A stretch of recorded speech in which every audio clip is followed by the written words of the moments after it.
France Info. Bonsoir à toutes et à tous et bienvenue dans Les Informés avec, comme tous les samedis, vous le savez, le regard des correspondants étrangers en France. À la une ce soir, ces manifestations partout en France contre le racisme et l'antisémitisme sur fond de division entre les partis de gauche. Comment lutter contre la haine de l'autre, à l'école, au travail, dans toute la société. Comment nos informés analysent-ils ces phénomènes? Comment cela se passe-t-il dans chacun de leurs pays? Grand débat à suivre dès le début de cette émission. Nous prendrons aussi des nouvelles de la santé du pape qui va pouvoir rentrer au Vatican, l'a appris ce soir après 5 semaines à l'hôpital. Ces nouvelles frappes de drones la nuit dernière en Ukraine et en Russie avant les pourparlers prévus lundi en Arabie Saoudite. Nous verrons aussi comment nos correspondants jugent l'idée de cette coalition des volontaires, des forces militaires venues d'Europe pour maintenir la paix en Ukraine en cas de cessez-le-feu. La journée mondiale de l'eau ce samedi, le thème cette année, la préservation des glaciers, l'occasion de se pencher de façon plus générale sur la gestion de l'eau à travers le monde entre crises actuelles et celles à venir. Et puis comme tous les jours, désormais dans Les Informés, les cartes blanches de nos invités. 1 minute en fin d'émission pour parler chacun d'un sujet. Bonsoir Eva Morletto. Bonsoir. Journaliste italienne. Bonsoir Ala Lazareva. Bonjour. Pour l'Ukraine, rédactrice en chef adjointe de l'hebdomadaire The Ukrainian Week. Benjamin Louis est avec nous. Bonsoir et bienvenue. Bonsoir Victor. Correspondant à Paris pour la RTS, c'est la radio-télévision suisse. Et bonsoir à vous, Juan José Dorado. Buenas tardes. Correspondant à Paris pour plusieurs journaux espagnols. Plus de 100 manifestations aujourd'hui contre le racisme et l'antisémitisme organisées partout en France pour dénoncer l'augmentation des actes racistes, une hausse de 11% des crimes et délits racistes, xénophobes en 2024. Le climat ambiant aussi, quelques affrontements à noter avec les forces de l'ordre à Paris, 30 000 participants dans la capitale d'après les organisateurs, 21 500 dit la police. Écoutez ces manifestantes et manifestants dans différentes villes en région ce matin. On pense que c'est important d'être là pour montrer nos désaccords avec une dérive fasciste, réactionnaire. Contre le racisme, contre tous les discours de haine qu'on entend, que ce soit dans les médias, des personnes qui savent pas ce que ça peut faire comme blessure, des propos racistes par exemple, envers les personnes qui sont soi-disant étrangères. Il faut montrer qu'on veut vivre ensemble, qu'il y a plein de communautés et qu'on peut vivre ensemble et des gens ils sont là. Défilé sur fond de polémique et de division aussi à gauche. On va y revenir après l'affiche de la France Insoumise montrant Cyril Hanouna et accusé de reprendre des codes antisémites des années 30. Dominique Sopo, le président d'SOS Racisme, présent dans la manifestation parisienne, parle à ce propos d'énormes problèmes plus globalement par rapport au racisme. Il estime, on va l'écouter, que l'heure est grave. Évidemment que l'heure est grave quand on voit le score de l'extrême droite dans notre pays, quand on voit comment une partie du gouvernement reprend l'imaginaire et les propositions de l'extrême droite, et on peut penser à monsieur Retailleau vis-à-vis des étrangers ou dans la relation à l'Algérie, quand on voit comment le débat public est un débat public qui aujourd'hui est fait de beaucoup de stigmatisation des musulmans, des étrangers, de leurs enfants, et comment la parole antiraciste est extrêmement marginalisée dans le débat public depuis de nombreuses années, où on nous expliquait qu'il fallait cesser de dénoncer le racisme, notamment pour lutter contre l'extrême droite. On voit d'ailleurs où tout cela nous a menés. Dominique Sopo de SOS Racisme. Un premier tour de table. Je voudrais savoir comment vous percevez cela tous. Juan José Dorado, d'abord espagnol, mais en France depuis de nombreuses années. L'heure est grave, disait Dominique Sopo. L'heure est grave justement parce qu'effectivement, comme il l'a indiqué à l'instant, quand on associe le racisme notamment avec l'extrême droite et on voit les scores qui sont faits par l'extrême droite en France, l'heure est donc grave. Vous rajoutez à ça effectivement tous les problèmes qui est lié aussi à l'antisémitisme, qui depuis quelques années effectivement et surtout ces 3 dernières années a depuis beaucoup le 7 octobre augmenté effectivement. Ça devient l'heure est encore plus grave. Mais ce qui est important et effectivement, depuis que je suis là, c'est ce mouvement des luttes contre le racisme, parce que SOS Racisme n'est pas né avant-hier. Donc, ce que je veux dire par là, c'est que la France, depuis le premier moment, s'est mobilisée. C'est vrai que... Dominique Sopo dit on ne les entend plus, finalement, les antiracistes. On les entend plus parce qu'effectivement, et il l'a dit lors de ses propos à l'instant, que malheureusement, une partie du gouvernement a un certain nombre de propos qui, pour beaucoup d'entre nous pourraient être effectivement des propos qui touchent le racisme de très près. Alla Lazareva, votre regard sur la montée du racisme en France, ces manifestations aujourd'hui? C'est ce qu'on peut constater, c'est qu'effectivement, il y a cette colère qui monte entre les gens qui sont différents. C'est sûrement le reflet de conflits dans le Proche-Orient et la guerre, donc le conflit entre l'Israël et la Palestine. Et les partis prises des différents partis politiques et partis d'opinion français donc pour Palestine ou pour l'Israël. Donc, ce que je vois en tant qu'une étrangère, une journaliste étrangère, c'est qu'il y a beaucoup de rejet de l'autre. C'est surtout peut-être les opinions un peu étanches et en fait cette polarisation d'opinion aussi qui est décevant parce que effectivement, quand il y a une très grande communauté israélienne, très grande communauté musulmane, il faut que les gens trouvent le moyen de s'entendre et ne pas reprendre les éléments de ce qui se passe dans le Proche-Orient à la lettre. Benjamin Louis, pays limitrophe, la Suisse, votre regard à vous sur ce qu'on a vu aujourd'hui? On entendait effectivement Dominique Sopo dire voilà, les antiracistes, on ne les entend plus. Non, on les entend plus vraiment et on a l'impression, je vais rebondir sur ce que disait Juan José, il y a vraiment eu, on sent qu'il y a eu la bascule avec le 7 octobre.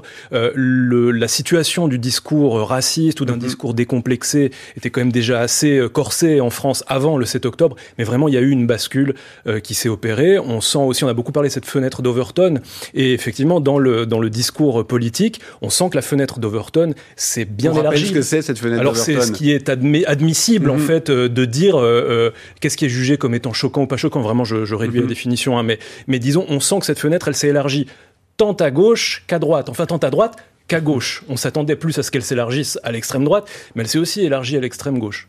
Eva Morletto. Oui, alors ce qui est dommage, parce que le racisme c'est un phénomène malheureusement présent, pas qu'en France, c'est que en France c'était peu pris en otage par les instrumentalisations politiques, d'un côté comme de l'autre. Donc là, je vois, on est 4, on parle par exemple que on se réfère qu'au conflit israélo-palestinien. Donc, d'un côté, l'antisémitisme qui est monté, de 200% en plus d'actes antisémites. De l'autre côté, la méfiance, l'islamophobie. OK.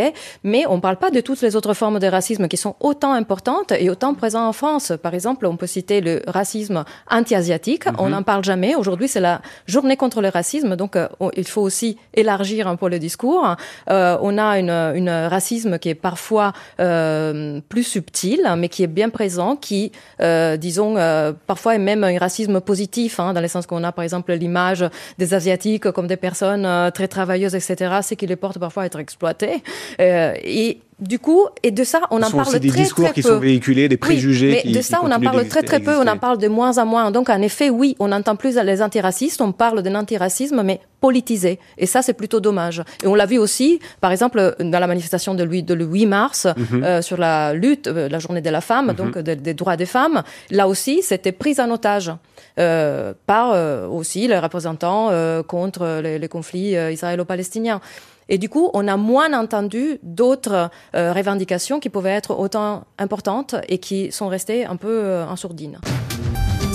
20h, 21h, les informés, Victor Matet.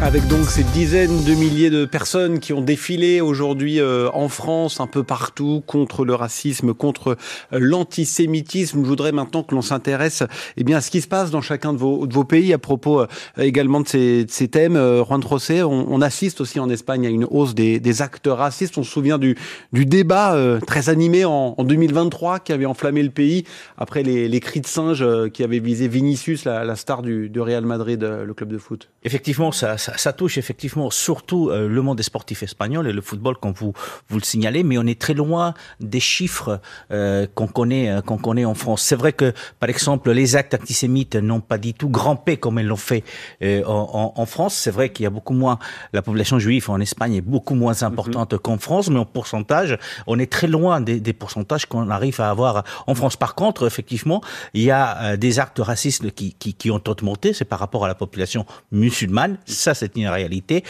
actuellement du côté espagnol. Mais comme disait Eva, le racisme, c'est quelque chose qui existe ici depuis très, très longtemps. D'abord, en Espagne, c'était les Gitans. Après, ça a été les Latino-Américains. Maintenant, c'est essentiellement la population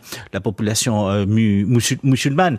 Mais encore une fois, on est loin de la crispation politique aussi qui existe en France. En Espagne, vous avez déjà un gouvernement socialiste et il n'y a pas dans les propos du gouvernement, il n'y a jamais des propos durs contre les populations étrangères. Qu'on ne peut pas à aucun moment traiter le gouvernement d'être un gouvernement ou avoir des ministres qui ont des propos racistes comme on entend par exemple en France. Donc la situation politique espagnole est complètement différente, mais c'est vrai, c'est une réalité, qu'il y a eu aussi beaucoup d'efforts qui ont été faits, que ce soit dans la lutte contre les discriminations, et quand on parle des discriminations, on parle bien évidemment aussi du racisme. Vous avez cité Eva, c'est Eva Morletto, bien évidemment, avec nous ce soir. Qu'en est-il, Eva, en Italie, pays dirigé depuis fin 2022 par Giorgia Meloni, chef de gouvernement d'extrême droite. Un rapport du Conseil de l'Europe parle de racisme institutionnel depuis son accession au pouvoir. Alors, disons que le fait que l'extrême droite est aujourd'hui au pouvoir fait qu'il y a beaucoup des personnes qui étaient racistes, qui se sentent un peu dédouanées par cette présence de l'extrême droite au sommet de l'État.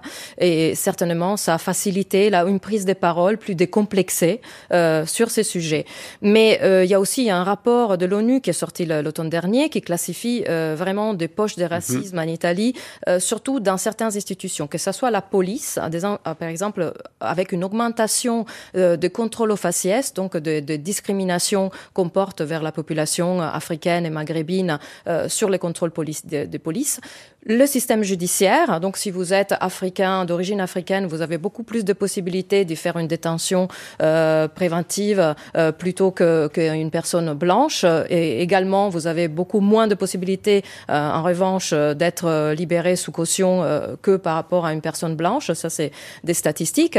Et puis aussi, en Italie, on n'a pas ce qu'on appelle le ius soli, donc le droit du sol, ce qui implique des conséquences qui sont effectivement racistes vers beaucoup de personnes étrangères qui aujourd'hui, des étudiants par exemple, qui sont nés de parents étrangers en Italie, qui n'ont pas le droit à accéder au programme Erasmus, aux bourses d'études, donc ça crée des discriminations, certainement. Et concernant l'antisémitisme, là aussi, il y a une augmentation assez exponentielle et je crois que l'année dernière, c'était 400 crimes antisémites, entre crimes de haine et discours de haine. Sûr, oui. Voilà. Et on peut voir aussi un symbole de cette lutte contre l'antisémitisme, qui est une sénatrice qui s'appelle Liliana Segre, qui est un peu, disons, je peux la comparer à Simone Veil, même si peut-être c'est pas approprié, qui a aujourd'hui 90 ans, qui s'est toujours battue, elle est une rescapée des camps, donc contre l'antisémitisme. Et aujourd'hui, alors que c'était un peu une figure intouchable au niveau politique, pour sa stature, et effectivement, aujourd'hui, on la traite de victimiste, dans le sens comme si elle instrumentalisait l'antisémitisme pour se rendre victime. Ça aussi, depuis le 7 octobre. Le racisme en Suisse, Benjamin Louis, il existe comme partout. Beaucoup parlent, ça fait un moment déjà, quelques années, d'une sorte de déni de racisme dans le pays. Je ne sais pas s'il y a un déni de racisme. Peut-être qu'il y a eu un retard, en tout cas, dans la législation. Par exemple, c'est très récent que l'on ait totalement interdit les signes nazis dans l'espace public. Voilà, il a fallu corriger. Alors, les signes nazis étaient reconnus, faire de la propagande nazie était reconnu comme un délit. Par contre, porter des insignes nazis était encore, voilà, il y avait des trous dans la raquette et il a fallu les corriger. Mais ça s'est fait assez tard. Ça date d'il y a quelques années. Et puis, sur le racisme en général, voilà, la Suisse, pour plein de choses, c'est une île en Europe. Pour ça, malheureusement, pas du tout. On a constaté évidemment une explosion du nombre d'actes racistes signalés, d'actes antisémites, islamophobes également. Ça aussi, pareil, à la suite du 7 octobre, il y a vraiment eu une hausse très importante, plus de 60%, je lisais cet après-midi, de signalements de contenu raciste sur Internet, sur des sites suisses, donc des sites de journaux dans les commentaires, etc.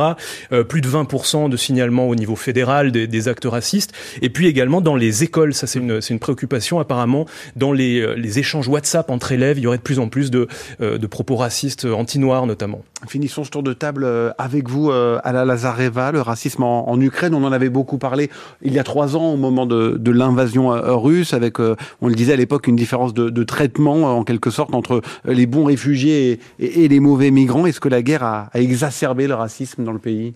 Je pense que non, parce qu'en fait, on a tout à fait l'autre contexte. Au contraire, les gens se sentent unis contre l'ennemi extérieur, qui est puissant, qui est beaucoup plus riche et nombreux que nous. Donc, je ne dis pas que les Ukrainiens sont le seul peuple qui n'est pas raciste sur Terre. On peut trouver de tout. Mais en vrai, je pense que, par exemple, l'Ukraine n'a pas eu, peut-être c'est une des rares pays qui n'a pas eu les manifestations pro-palestiniennes, pas parce qu'on n'aime pas la Palestine, ou pas parce qu'on ne pense pas qu'ils n'ont pas le droit à leur pays, au contraire, mais uniquement parce que Mahmoud Abbas est allé voir Poutine 2 fois, et donc, disons, l'ami de notre ennemi ne peut pas être notre ami. Donc, au niveau de direction politique, je veux bien dire, en même temps, la majorité des Ukrainiens estiment que oui, la Palestine a le droit d'avoir leur État aussi. Donc, pour les relations internes dans le pays, il y avait, avant la guerre, plutôt le problème avec les Roms, quelquefois, les agressivités vers eux, donc certains préjugés. Mais au sujet d'antisémitisme, je ne pense pas qu'il y a le montée, au contraire, parce que en fait, les Juifs d'Ukraine, ils ont soutenu largement l'effort de guerre, et le fils de grand rabbin de l'Ukraine était tué au combat. Donc, il y avait plutôt beaucoup de solidarité, je dirais, entre différentes origines. Donc, la nation politique ukrainienne est plutôt se sent soudée contre l'agression russe. C'est intéressant ce que vous évoquiez, la vision justement de ce qui se passe au Proche-Orient vu d'Ukraine. Il y a aussi peut-être l'idée qu'avec le conflit qui se passe actuellement, il n'y a pas de place, entre guillemets, pour regarder ce qui se passe Si, on regarde justement, on se compare beaucoup et à ce qui se passe au Proche-Orient et justement en Syrie. Et si on parle de la Syrie, on peut dire aussi qu'il y a, par exemple, les militaires russes qui combattaient là-bas et qui commettaient les crimes de guerre. C'est les mêmes qui commettent les crimes de guerre chez nous. Et si demain, il y a un tribunal, par exemple, auprès du Conseil de l'Europe, ou un autre qui jugera les crimes de guerre, justement, il y a l'effet de similitude et les mêmes types d'agressions qui étaient produites, les mêmes types de crimes contre l'humanité qui étaient faits. Au contraire, non, on est très regardant dans ce que se passe dans les autres pays et surtout là où il y a la guerre. 20h, 21h, les informés, Victor Matet. Et avant de parler de la situation en Ukraine, quelques nouvelles ce soir du pape François, 88 ans, hospitalisé depuis plus d'1 mois maintenant pour une double pneumonie. Il va sortir de l'hôpital demain et rentrer au Vatican pour une convalescence qui va durer 2 mois. Eva Morletto, en Italie, tous les médias, on l'imagine, ne parlent que de ça. Oui, mais depuis son hospitalisation, en fait, c'est toujours à la une, ce qui montre un peu la différence, non, du traitement de ce genre de sujet entre la presse italienne et la presse étrangère. En fait, la presse étrangère, ça reste vraiment un sujet marginal, on peut dire, alors qu'en Italie, c'est vraiment sur les premières pages du journal et on suit les conditions. On en a beaucoup parlé en France au moment où son état de santé a quand même été assez critique, on va dire. Exactement, oui. Et on suit vraiment la santé du pape un peu comme un feuilleton. Donc, tous les matins, il y a une sorte de bulletin sur la santé du pape François. Et aujourd'hui, il faut aussi voir que pape François, ce qu'il représente pour l'Italie, c'est-à-dire il a quand même su casser ces codes de la hiérarchie ecclésiaste qui avait était un peu devenu raide avec Benoît XVI. Il a su casser tout ça et donc c'est aussi une icône populaire. C'est aussi pour ça qu'on le suit de cette manière. Les gardes suisses et le pape, Benjamin Lewis, est-ce que ça suffit à faire que les Suisses s'intéressent à la santé du pape? Je pense que c'est quand même plus leur foi que ces jeunes militaires suisses catholiques qui sont envoyés au Vatican depuis des siècles pour défendre le pape. Ils seront sans doute très contents de le retrouver à la maison demain, apparemment. Non, mais à part ça, blague à part, on s'était tous préparés, en fait, dans les rédactions, il faut le dire, et en tant que correspondant, ça a même été compliqué durant les derniers jours de passer des sujets français parce que on a gardé à chaque fois des espaces d'antenne pour le pape. Et puis tous les comment on dit, les papologues, les vaticanologues étaient dans les starting blocks pour venir en plateau et en parler. Mais à part ça, oui, on a quand même beaucoup suivi l'état de santé du pape. Je trouve même que ça a été presque un peu dérangeant par moment. On avait tous les jours un communiqué du Vatican qui nous disait aujourd'hui il a bien mangé, aujourd'hui il s'est réveillé, il a lu la presse, il a passé une bonne nuit, il est bien hydraté. Bon, voilà, on était vraiment dans un suivi presque télé-réalité, quoi. Juan José, l'Espagne, pays très catholique. On a suivi le feuilleton également. le suit attentivement. Pays très, on a suivi le feuilleton, comme vous dites, effectivement, beaucoup moins peut-être que la presse suisse ou la presse italienne. Cela dit, vous avez effectivement, pour les Espagnols, le pape est un personnage éminemment sympathique. Donc, on a suivi de près, mais encore comme mes collègues, en fait, tout le monde attendait peut-être d'autres nouvelles et pas celles qu'il rentre chez lui au Vatican. En tout état des causes, c'est vrai que demain, la presse espagnole va suivre de très près ce qui se passe et comment il apparaît effectivement devant les catholiques du monde, même si en Espagne,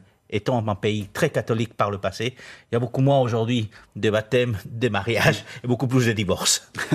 Le pape François qui s'exprime régulièrement à propos des conflits dans le monde, de la guerre en Ukraine aussi. Donc, les Ukrainiens, ils s'intéressent à sa santé ou pas les Ukrainiens ont une certaine rancœur contre le pape François parce qu'il a fait plusieurs fois certaines remarques, disons, assez controversées au sujet de la guerre. À savoir, il essaie de mettre sur le même niveau, en fait, l'agresseur et l'agressé. Il lui proposait à porter la croix à une Ukrainienne et une Russe. Donc, il y avait les choses qu'on n'a vraiment pas appréciées. Et bon, évidemment qu'on lui souhaite la bonne santé. On n'est pas à lui souhaiter les mauvaises choses, quoi. Donc, on est ravis qu'il est en train de guérir. Mais en même temps, je dis pas que c'est notre premier souci. Je comprends. Parlons de la situation sur le terrain en Ukraine à présent, plus de 3 ans après l'invasion russe. L'armée russe qui a frappé à nouveau cette nuit en Ukraine, plusieurs morts dans la région de Zaporijia, attaque de drones ukrainiens également en Russie. Avant, lundi, après-demain, une nouvelle rencontre très attendue. Ce sera en Arabie Saoudite, des responsables américains qui vont parler à la fois à des émissaires russes et à des émissaires ukrainiens. Qu'est-ce que vous espérez là de ce nouveau rendez-vous ? Gagner du temps, c'est comme à chaque fois, parce qu'en vrai, la situation est telle que ni la Russie ne veut pas reculer, et c'est surtout ça. Quand l'agresseur ne veut pas arrêter l'agression, c'est très difficile de faire quelque chose d'autre. Nous, on n'a que à résister, parce qu'on ne veut absolument pas être envahi, détruit complètement, passer à subir tout ce que subissent les gens sur les territoires occupés. Vous devez savoir sans doute qu'il y a beaucoup de viols, beaucoup de oppression, beaucoup d'enlèvements d'enfants, et tous les gens qui sont sur la position ukrainienne, ils savent très bien que si le Russe prend une ville ou l'autre, il commence tout d'abord méthodiquement à chercher qui était dans l'armée ukrainienne, qui soutient l'armée, qui parle ukrainien. Il commence à retirer les manuels ukrainiens des programmes, changer le nombre de rues. Donc, comme on connaît par cœur, on avait 3 ans à voir ce qu'ils font, personne ne veut de ça. Et tant que notre armée a une capacité de résister, on résiste. Donc, je pense que Trump, il peut faire tous les caprices qu'il veut. Bon, ça n'engage que lui, mais en vrai, je ne pense pas qu'on peut avoir les avancées importantes. Benjamin Louis, vous pensez également que ça va être une réunion qui ne va pas forcément faire bouger les lignes ? Non, pas forcément. Surtout gagner du temps du côté russe, en fait, parce qu'il faut voir qui sont les émissaires qui sont envoyés en Arabie Saoudite.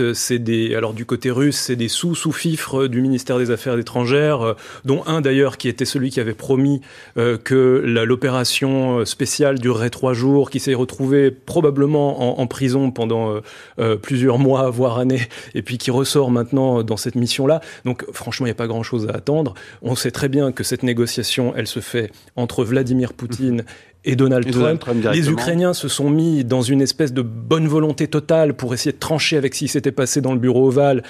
Ben voilà, on voit bien qu'il y a la volonté d'essayer d'arracher quand même quelque chose. Je suis pas très optimiste, franchement. Oui, en effet, le choix de Sergueï Besseda, c'est incompréhensible parce que voilà, il avait déjà vécu cet échec, donc de le renvoyer à une table aussi importante, c'est quelque chose qui pose question. Et puis, en effet, là, on est face à un duel de titanes entre Trump et Poutine, et on dirait que l'Ukraine presque n'a pas voix au chapitre. C'est que donc Zelensky a accepté les conditions de la paix. Il a fait une liste des lieux qu'il voudrait protéger prioritairement, des lieux des centrales énergétiques, etc., qui aimeraient protéger prioritairement. Est-ce que ça servira à quelque chose, cette liste? Ce qu'on sait, c'est qu'effectivement, là je donne raison à Macron pour les coups, Poutine ne montre pas de vouloir la paix. Le fait qu'ils aient encore l'autre nuit fait une attaque de drone, il y a une famille entière qui était anéantie, montre bien que cette volonté n'existe pas. Il faut qu'on en soit au point de faire des listes de lieux qui ne doivent pas. Il y a un truc qui s'appelle le droit international humanitaire, qu'on connaît bien à Genève, qui généralement est censé être respecté dans les conflits armés internationaux, et de toute évidence, on en est quand même à ce point-là où on est obligé de dire, s'il vous plaît, épargnez telle centrale nucléaire, c'est quand même, c'est consternant. 20h, 21h, France Info, les informés, Victor Matet. Et bienvenue si vous nous rejoignez dans Les Informés, dans le studio de France Info ce soir. Eva Morletto, journaliste italienne, Alla Lazareva pour l'Ukraine, rédactrice en chef adjointe de l'hebdomadaire The Ukrainian Week, Benjamin Louise, correspondant à Paris pour la radio-télévision suisse, la RTS, et Juan José Dorado, correspondant à Paris pour de nombreux journaux espagnols. Nous parlions de la situation en Ukraine, du rôle des Européens. Cette question avec vous, Alla Lazareva. Est-ce que les Ukrainiens comptent encore sur les Européens pour faire pression sur Vladimir Poutine ? Oui, beaucoup, parce qu'il n'y a que les Européens qui sont restés nos vrais alliés, on peut dire, parce que la position des Américains est très, très, très controversée, pour ne pas dire que les Américains ont passé d'autre côté. En fait, ils ont plutôt... Bon, je ne dis pas qu'ils sont vraiment devenus les alliés de la Russie, mais ils les aident quand même pas mal dans beaucoup de dossiers. Et on voit que effectivement, si on veut imaginer la victoire de l'Ukraine dans cette guerre, parce que nous, on espère la victoire, on estime que la Russie doit être défaite, qu'elle doit perdre cette guerre, et nous, on doit gagner. Donc, on ne peut compter que sur les Européennes, et on voit de très bon œil les propositions du président Macron. Il y a donc ce projet de coalition des volontaires, on le rappelle, des 27 pays de l'Union européenne, plus quelques autres, prêts à envoyer des militaires pour assurer le maintien de la paix une fois le cessez-le-feu trouvé. La France et l'Angleterre sont à la manœuvre. Nouveau sommet jeudi prochain à Paris, en présence de Volodymyr Zelensky. Juan José, l'Espagne est prête à envoyer des troupes. Le débat est vif dans le pays. Le débat est très vif dans le pays parce que l'Espagne, la société espagnole est pro-ukrainienne sans aucun doute. Le gouvernement espagnol s'aligne complètement sur la position générale des Européens, mais la réalité est complètement différente. C'est-à-dire que vous avez l'Espagne, c'est le pays qui dédie le moins de budget à l'investissement militaire de l'Union européenne, c'est 1,28 du PIB espagnol, c'est une réalité. Et puis il y a la politique interne. La moitié, enfin une partie du gouvernement espagnol est contre l'envoi d'armement à l'Ukraine et contre la participation des soldats espagnols dans une force de paix. C'est pour ça qu'augmenter le budget de la défense a été si difficile au regard de l'histoire. Ça l'est toujours.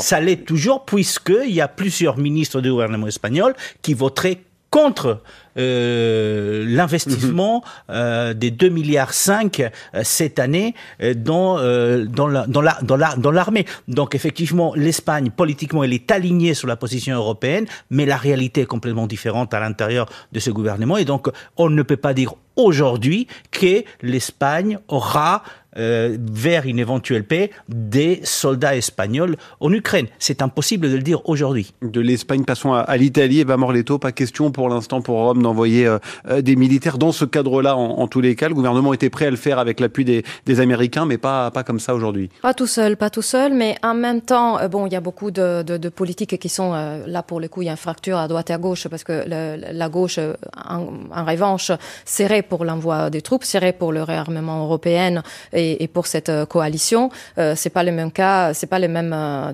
positionnements du gouvernement. Donc on a une Italie un peu fracturée en deux. Mais il y a plusieurs questions qui se posent. En fait, une question au niveau interne, qui est un peu la même chose que l'Espagne. C'est-à-dire, comment pouvoir parler aux Italiens d'envoyer une coalition de soldats qui coûte énormément d'argent, alors qu'on est dans un moment où on coupe dans la recherche, on coupe dans l'hôpital public, on coupe dans l'enseignement. Donc ça se pose, c'est les mêmes questions qu'en France. Donc il y a ce discours-là interne. Donc comment faire passer la pilule à la population sur cette thématique-là. Il y a un discours européen, il y a un discours des fractures d'Europe, parce que au sein de l'Europe, il y a quand même des pays qui ont dit non a priori, comme par exemple l'Hongrie, qui a toujours été plutôt pro-Poutine, et comme d'autres pays comme la Slovaquie, etc., qui ont eu des positions pas vraiment philo-européennes pour le coup, et donc ça pourrait accentuer encore les divisions au sein de l'Europe. Ça, certainement. Benjamin Louis, la Suisse se dit prête, elle aussi, à envoyer des soldats en Ukraine? Non, absolument pas. Alors c'est ce que j'avais lu, mais en cas de maintien de la force. Non, mais à part ça, sans rire, la Suisse participe quand même depuis longtemps à des missions de maintien de la paix. Et c'est de ça dont il va être question jeudi. Donc, mais toujours, en tout cas la plupart du temps, à travers les Nations Unies. Et c'est là que ça montre une certaine faillite. Je reviens encore à mon tropisme international, mais c'est que dans cette histoire, la coalition des volontaires, c'est très intéressant, mais les Nations Unies se retrouvent complètement mises de côté, parce qu'une mission de maintien de la paix des Nations Unies, pour qu'elle soit actée, il faut qu'elle soit votée au Conseil de sécurité. Au Conseil de sécurité, dans les membres permanents, eh bien, il y a la Russie et les États-Unis qui, de toute manière, mettraient un veto à ce genre d'initiative. Après, la Suisse se retrouve aussi un peu mise de côté, parce que souvent, dans les grands conflits comme cela, elle veut offrir ce qu'elle appelle ses bons offices. Donc on accueille un sommet, peut-être un Poutine-Trump, et il n'est jamais question de venir faire ces sommets en Suisse. C'est un vrai problème aujourd'hui pour la diplomatie suisse, de plus être vu forcément comme un lieu de dialogue, un lieu de paix. Et puis il y a encore une autre chose. Et comment vous l'expliquez ça ? Le problème, c'est que dans ce conflit, il y a la Russie. La Russie a bien vu que la Suisse a repris une grande partie des sanctions de l'Union européenne au moment de l'invasion et estime aujourd'hui que la Suisse n'est plus un pays neutre. Et puis Trump, pour lui, j'ai pas vraiment l'impression que ce petit pays au milieu de l'Europe ait une très très grande importance. On s'est un peu engagé sur le terrain ukrainien avec la toute première conférence de reconstruction, comme elle a été appelée, qui a eu lieu à Lugano il y a 2 ans, si je ne m'abuse, ou 3 ans. Il y a eu le sommet du Bürgenstock où il y a eu quelques avancées, mais au fond, on a l'impression aujourd'hui que tout s'est déplacé depuis que Trump est arrivé au pouvoir. Tout s'est déplacé justement vers l'Arabie Saoudite, qui devient un peu la place, l'endroit maintenant où on négocie. Est-ce que c'est une place considérée comme neutre ? Ça, c'est une autre question. Encore un mot à la Vareza sur l'arrivée de Donald Trump, justement, depuis fin janvier. Votre regard à vous sur toutes ces dernières semaines ? Ça a changé beaucoup de choses. Au début, tout le monde était choqué, mais sur le fond, ce qu'on se demande en Ukraine, c'est pourquoi la société américaine a changé autant et pourquoi personne n'a rien remarqué. Parce qu'en fait, il est élu la 2e fois. Il est élu avec grande quantité de voix. Et on voit aussi que l'Amérique ne proteste pas tant que ça. Et c'est ça, parce que pour nous, très, très, très énigmatique. Qu'il n'y ait pas de voix plus dissonante qui se fasse entendre. Absolument. Nous, on sera déjà 1 million sur Maïdan. Parce que c'est... Et je pense que les Français aussi, d'ailleurs, les Français, la culture des protestations dans la rue, on a vu aujourd'hui, par exemple. Donc, pour nous, le fait que les gens qui sont contre Trump, les démocrates en l'occurrence, qu'ils ne bougent pas trop, on est très, très étonnés et on n'a pas d'explication pour l'instant. Peut-être vous l'avez. Je ne l'ai pas comme ça. 20h40 sur France Info. Vous voulez rajouter un mot, Benjamin Louis ? Non, juste un mot. Il y a eu ces révélations du journal Die Welt aujourd'hui qui dit que peut-être la Chine réfléchirait à prendre part à cette coalition des volontaires ou pourrait peut-être participer à une éventuelle mission de la paix. Et là, ce serait peut-être une des surprises qu'on aura cette semaine. Mais là, ce serait vraiment un game changer, pour le dire en bon français, parce que ça ferait accepter peut-être plus facilement une mission de la paix aux Russes. 20h, 21h, les informés, Victor Matet. C'est la journée mondiale de l'eau ce samedi 22 mars. La protection des glaciers à l'honneur cette année, mais nous allons nous concentrer sur la gestion de l'eau, ressource naturelle déjà à l'origine de nombreux conflits à l'échelle mondiale ou locale. Un quart de la planète, des habitants de la planète manquent d'eau potable au quotidien. Écoutez David Blanchon, professeur de géographie à Paris-Nanterre, auteur du livre Géopolitique de l'eau entre conflits et coopération. Les conflits sont liés essentiellement à la pression de plus en plus importante sur la ressource. La ressource reste globalement est liée de plus en plus variable avec le changement climatique. C'est-à-dire qu'il y a de plus en plus d'événements extrêmes, on va dire inondations comme sécheresse plus intense, et ce qui fait que les utilisateurs sont confrontés à une ressource qui diminue, et donc effectivement il faut faire des choix entre ces utilisateurs, et ça peut mener à des conflits importants. Les conflits locaux, on pense en France au barrage de Sivins ces dernières années, à Sainte-Soline également pour les méga-bassines. Juan José, c'est un sujet dont on parle régulièrement, mais sans forcément toujours se rendre compte des conséquences qui existent déjà et puis surtout de celles à venir aussi. Effectivement, le manque d'eau en Espagne est criant depuis plusieurs décennies, mais notamment ces 2 dernières décennies. D'ailleurs, il y a des plans qui sont lancés par les différents gouvernements ces 20 dernières années, justement. On parle déjà de crise de l'eau. Des crises de l'eau, effectivement, à tout moment. Mais en même temps, aujourd'hui, par exemple, ces dernières semaines, l'Espagne l'Espagne est victime des pluies torrentielles.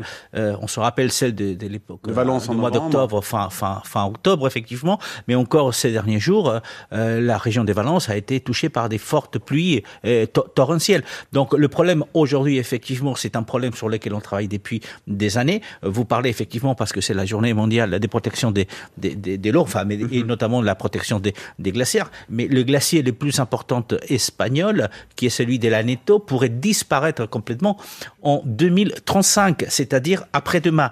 Donc effectivement, ce problème touche spécialement l'Espagne, pas au niveau des glaciers, mais oui au niveau des sécheresses, qui sont récurrentes en Espagne depuis une vingtaine d'années. En Italie, Eva Morletto, infrastructure défaillante, canalisation très ancienne, il y a un problème de gaspillage notamment énorme autour de l'eau. Il y a notamment un problème de gaspillage, mais il y a surtout un problème de mauvaise gestion de tout ce qui est aussi l'industrie agroalimentaire qui contribue à ces problèmes, et notamment, par exemple, l'achat de la part des géants de l'agroalimentaire comme Coca-Cola, comme Nestlé, etc., de Unilever, disons, entreprises privées de sources. En Italie, par exemple, il y a quelques années, il y a une source qui produisait cette eau mythique qui s'appelait l'Urisia, qui a été rachetée par Coca-Cola. Et la presse italienne avait salué ça comme si c'était un événement, enfin, un géant de l'agroalimentaire s'intéresse aux sources italiennes. Mais finalement, c'était une très mauvaise nouvelle, parce que ça veut dire que là aussi, on va créer un monopole où les géants de l'agroalimentaire vont aussi sur l'eau. Donc, ne se contentent pas. Rappelons par exemple que déjà au Mexique, Coca-Cola a complètement asséché des nappes phréatiques dans la région du Chiapas. Rappelons que des géants, des producteurs d'amandes ont asséché les nappes phréatiques en Californie, ce qui a contribué sans doute aux méga incendies qui ont ravagé Los Angeles et toute la région.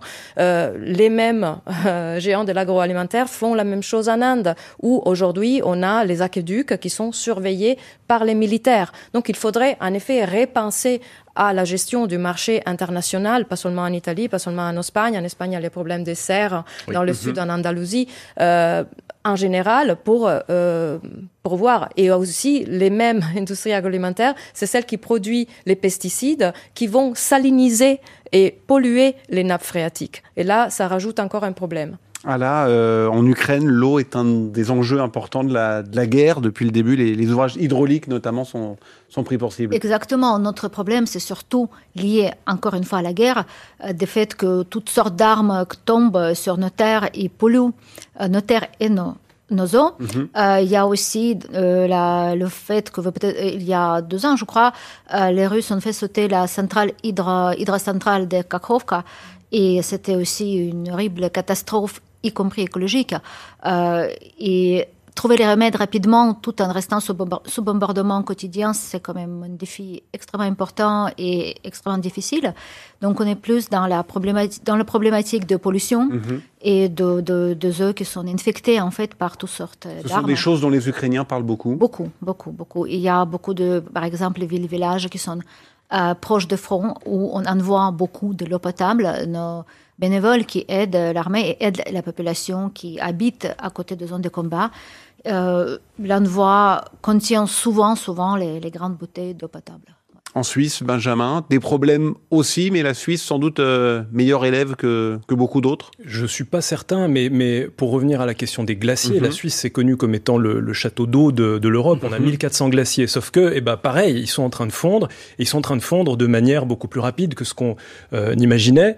Et il faut savoir que, justement, la gestion de l'eau, c'est un des rares points de tension politique entre la France et la Suisse, parce que avec le lac Léman et le Rhône. Voilà, vous le savez, c'est nous en fait qui avons en Suisse le robinet du Rhône. Et parce que le Rhône, je crois qu'on voyait tout à l'heure le glacier du Rhône derrière vous. Le Rhône prend sa source dans un glacier qui est en train de fondre, donc il y a de moins en moins d'eau dans cette source. Et puis il alimente le lac Léman. Ce lac, il faut qu'il soit régulé parce que nous, on pompe beaucoup d'eau dedans parce que c'est la source d'eau pour toute la métropole genevoise, Lausanne, Montreux, etc.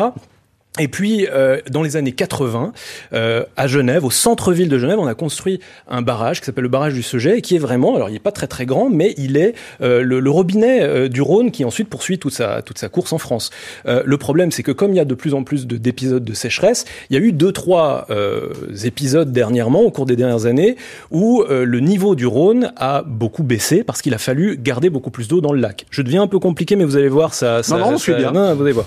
Et donc, tout le long du Rhône, juste après Genève, eh bien, il y a des centrales nucléaires. Et ces centrales nucléaires, elles sont refroidies par les eaux du Rhône. Et donc, si on fait baisser la quantité d'eau, le débit du Rhône, eh ben, on encourt potentiellement de gros problèmes. Et la France s'est un petit peu réveillée il y a quelques années parce que jusqu'à maintenant, elle était plutôt assez contente que ce soit la Suisse qui paye pour faire des barrages et puis qui s'occupe de gérer les eaux. Parce que quand même, la France a 40% de la surface du lac Léman et pompe aussi de l'eau à l'intérieur. Mais voilà, on s'en occupait pas trop en France. Et puis, dernièrement, depuis une dizaine d'années, la France pousse pour que un nouvel accord international soit renégocié. Et là, voilà, la Suisse, depuis 2023, a commencé à ouvrir les négociations avec la France, mais c'est quand même c'est très chaud comme négociation. Et puis ça montre en fait que l'eau, c'est en train de devenir l'enjeu géostratégique du 21e siècle, parce que si on ne se met pas à internationaliser tout ça, il va falloir faire plein de petits accords comme ça entre pays, et ça va être très compliqué. Ce qui participe à la diplomatie de l'eau, chère à la Suisse. 20h, 21h, les informés, Victor Matet. Comme tous les soirs, désormais, terminons par les cartes blanches de nos informés. Ala Lazareva, vous avez choisi ce soir de nous parler des avoirs russes gelés. Oui, tout à fait, parce que c'est toujours, ce sujet fait toujours clivage, et donc les pays qui possèdent, qui gardent donc ce genre de avoirs, ils ne sont pas d'accord comment il faut procéder. En fait, il y a les raisons de droit international qui rentrent en jeu, parce que les pays, par exemple, comme la Belgique, ils sont très réticents pour les confisquer, vu que, justement, ils gardent beaucoup de avoirs et parce qu'ils veulent que leurs banques sont crédibles, que, par exemple, demain, l'Arabie Saoudite ne retire pas leur argent parce que, voilà, ils pensent qu'il y a les questions de sécurité, de réputation, mais il y a aussi donc les autres qui estiment que, certes, les avoirs gelés, c'est tout légitime, tout dans le droit international, mais il y a les réalités énormes.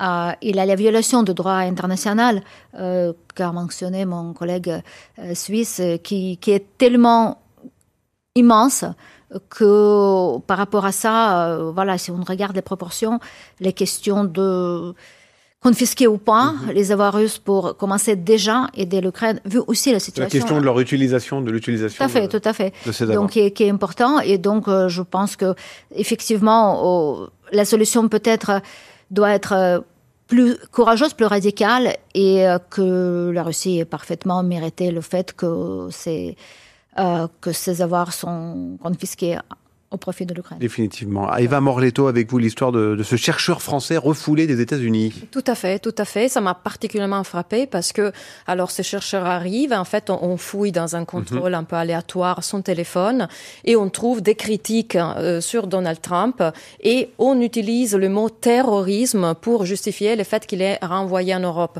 Donc, aujourd'hui, on a la communauté scientifique, les chercheurs qui sont traités aux aéroports à l'instar des narcotrafiquants ou de ceux qui sont suspectés de faire partie des réseaux mafieux. Ça, c'est plutôt inquiétant. C'est plutôt inquiétant aussi ce qui va se passer. C'est-à-dire parce que, oui, on ne veut pas de chercheurs français, mais on ne veut pas non plus de chercheurs américains. On se souvient de la grande manifestation il y a quelques semaines. Exactement, avec Stand Up for Science. Et c'est surtout le fait que les chercheurs américains aujourd'hui veulent venir en Europe. Qu'est-ce qui pourra avoir comme conséquence? On sait que le programme institutionnel pose, ainsi que par exemple l'université de Aix-Marseille, veulent accueillir des chercheurs américains, et c'est déjà le cas. Il y a de l'argent qui est mis à disposition, je pense qu'il y a une dizaine de millions d'euros, mais qu'est-ce qui va se passer aussi pour les chercheurs français? Qu'aujourd'hui, on a un monde de la recherche à qui on coupe de budget à tire-larigot, et on a des chercheurs américains qui arrivent et qui pourront peut-être faire concurrence. Donc, on a annoncé ça comme une bonne nouvelle, mais est-ce que ça sera une bonne nouvelle vraiment pour les instituts qui se se seront appauvris. Et après, c'est aussi une réflexion sur Donald Trump et le fait que voilà, il se sent pas du tout menacé par tout ce qui est, les conséquences de ce que les chercheurs combattent, comme le changement climatique, comme s'il était à l'extérieur de ça, alors qu'il est en plein dedans. Je donne la parole à votre voisin, Benjamin Louis, le service militaire et les Français au menu de votre carte blanche. Dossier absolument fascinant, paradoxe français complètement fascinant, parce que on a cette succession de sondages. Il y a 2 semaines, durant le week-end, c'était 61% de Français qui sont favorables au retour du service militaire. La semaine dernière, c'était 86% des Français favorables au retour du service militaire. À mon avis, à ce rythme-là, demain... interroger ceux qui doivent le faire. C'est ça la question. Voilà. Et alors, à mon avis, demain, ce sera 120% au point où on en est. Et c'est vrai, est-ce que, quand on se penche un peu sur les raisons et sur la manière dont on pose la question, on se demande si on leur a vraiment demandé s'ils seraient d'accord que leur enfant, par exemple, soit mobilisé pendant une année et puisse partir, et 60% de chance de partir au front en Ukraine. À mon avis, le pourcentage serait beaucoup plus bas. Et juste encore un mot, ce qui est intéressant aussi par rapport à la Suisse, ça nous concerne un petit peu, parce qu'il y a chaque année 800 hommes suisses, parce que vous savez qu'on a toujours un service militaire obligatoire, il est dans la Constitution, 800 hommes suisses chaque année échappent au service militaire en Suisse grâce à leur passeport français, parce qu'ils sont binationaux, et il y a un vieil accord entre la France et la Suisse qui donne une sorte de droit d'option. Et on peut choisir, quand on est binational, où est-ce qu'on fait son service militaire. Et donc vous avez des types qui sont par exemple des Uriquois, qui n'ont jamais parlé un mot de français, mais qui ont juste un passeport qu'ils ont hérité de leur grand-mère, et ils se retrouvent à aller faire une journée au consulat français, et ils sont exemptés de service militaire en Suisse, et exemptés de la taxe d'exemption militaire, parce que quand on ne fait pas le service militaire en Suisse, il faut payer un pourcentage de son salaire jusqu'à ses 37 ans. Et on rappelle qu'Emmanuel Macron lui a fermé la porte sur ce débat, sur un retour au service la question qui militaire ne se posait pas. Obligatoire. Effectivement, Juan José Dorado, très rapidement, parce que le temps file, culture et société avec vous allez nous parler de Rodrigo Cuevas. Rodrigo Cuevas, qui est un artiste espagnol qui sera en concert à Paris et dans d'autres villes françaises dans quelques jours, donc le 1er avril à Paris. Mais pourquoi je voulais vous parler de lui? Parce que lui, il est devenu l'image de la lutte contre l'homophobie en Espagne. Et ça, pour vous dire que c'est le rôle des artistes aussi, de lutter contre le racisme, de lutter contre l'homophobie, de lutter contre l'homophobie dans le sport. Et c'est pour ça que je voulais parler de lui, parce que au-delà de ses talents artistiques qui sont nombreux, et je vous invite à aller les voir, il y a ce rôle d'artiste engagé justement dans la lutte contre l'homophobie, parce qu'encore une fois, parler de racisme c'est bien, mais il faut aussi parler de l'homophobie qui est toujours très présente dans notre société, et les artistes ont un rôle très important à jouer. Et ce sera le mot de la fin ce soir. Merci à tous les 4 d'être venus ce soir dans Les Informés. Merci aussi à tous ceux qui ont préparé et réalisé cette émission. Les Informés reviennent demain sur France Info. Très bonne soirée à tous.